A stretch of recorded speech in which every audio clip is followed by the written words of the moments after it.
Hey guys, Thunder E here and welcome to another battle vid. This one is between the Galaxy S23 Ultra and the iPhone 14 Pro Max to find out which is the best smartphone out of the two. Now, if you join us for the very first time, we do videos like this and more.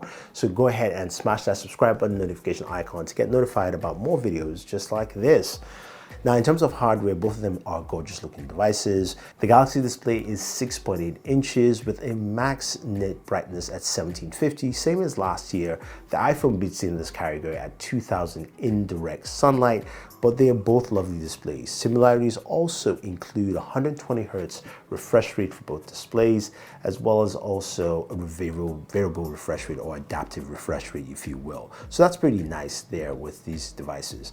Now, let's look at the camera. Camera housing has 4 cameras for the Galaxy, 3 for the iPhone. iPhone has a whopping 48 megapixel sensor.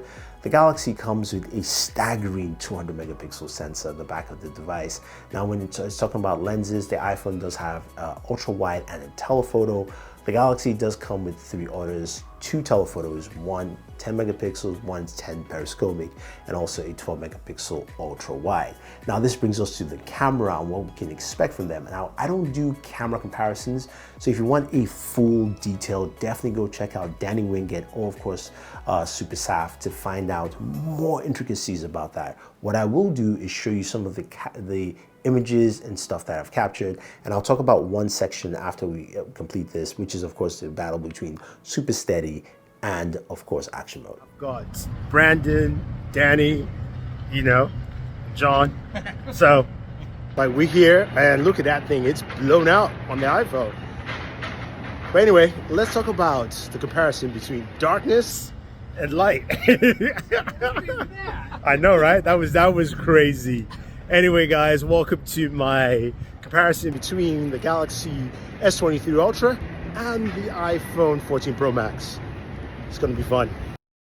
I like the fact that both of them have features that are beneficial to one or the other. But when it comes to Super Steady versus action mode, Samsung has gone ahead and improved that quietly, matching almost similar resolution to the iPhone at QHD at 60 frames per second, and defaults to initial shooting at ultra wide and then into, of course, 1x. I think the Galaxy has caught up. It is much better on ultra wide. It's maybe not as good as the iPhone using the main sensor, but let me know your thoughts on that section.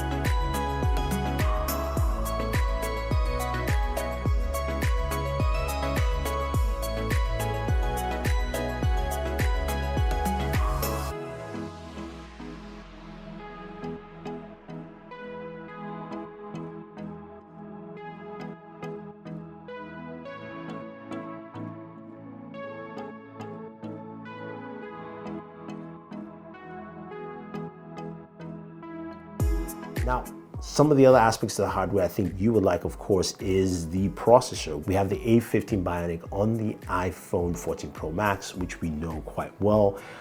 And we now have the brand new Snapdragon 8 Gen 2 for Galaxy on the Galaxy S23 Ultra. Now, in terms of benchmarks and Geekbench scores, you guys want to see that. And this is where the iPhone wins on a yearly basis, and it continues. You can see higher scores in single core and multi-core for the iPhone compared to the Galaxy. The Galaxy gets close in single core, but not as close in multi-core. And then when we go to compute, the Galaxy is behind by about 5,000 points, if you will. But what does that mean in translation with all these high numbers, right, for our gaming experience? And this is where we go into games. Now, we played a lot of games on both devices, and I just did a gaming video on the Galaxy S23 Ultra, so check that for full gaming details.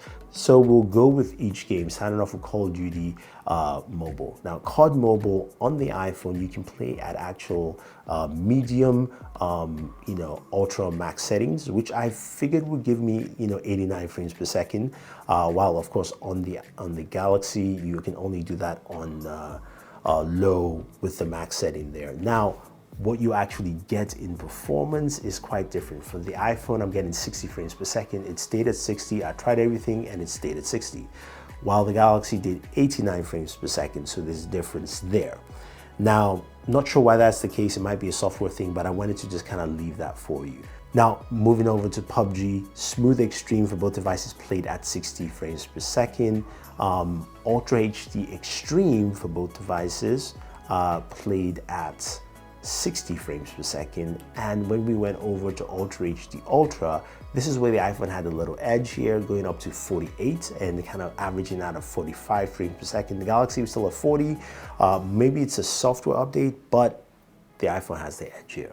Apex Legends for both devices played pretty well. Ultra HD Ultra, 60 frames per second, so it's very, very solid.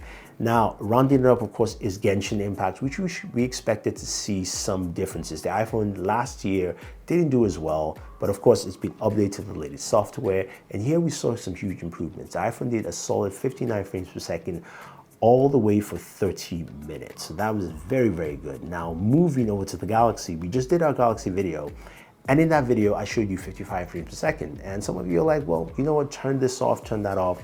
So I went and redid it again a couple of times before this video. I didn't turn off GOS. I actually kept it the same. I just ran it again, and I got 60 frames per second for 30 minutes of gameplay.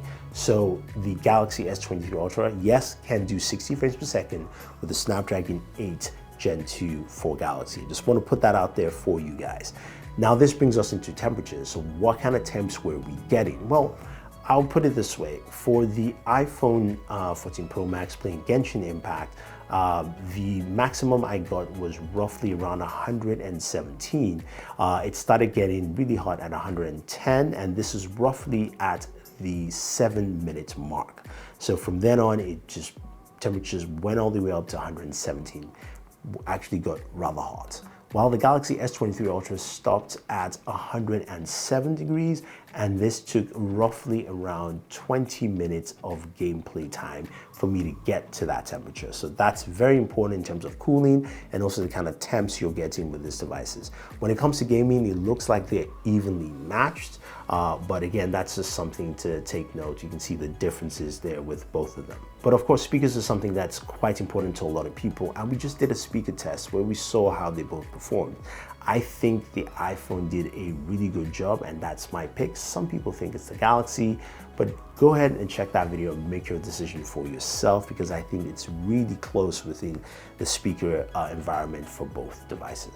All right, so let's wrap this up with a few miscellaneous things with both devices that are very unique to them. Now, the iPhone has Face ID, and that works pretty fast, but of course, it also works with a mask now as well. So if you're looking for security measures and how quick it is to access your device, Face ID works very well.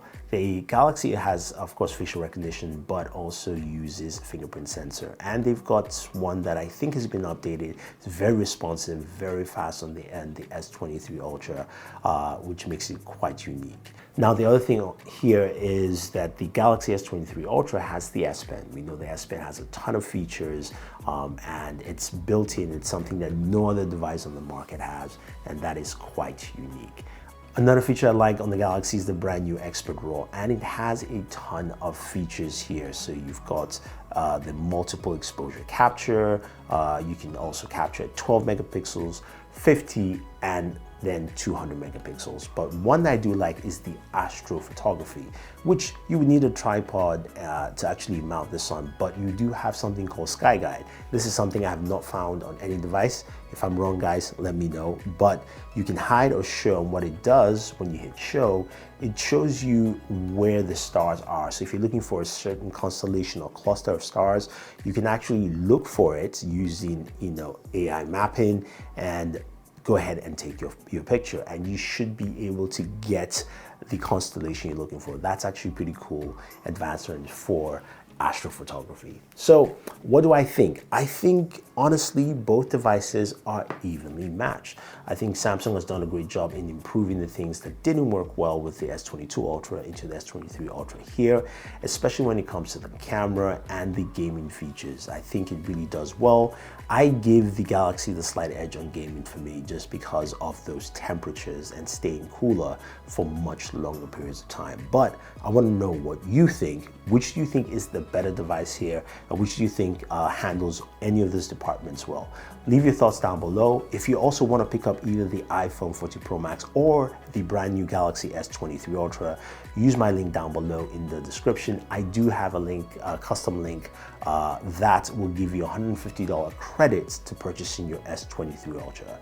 So leave your thoughts down below and always enjoy your entertainment.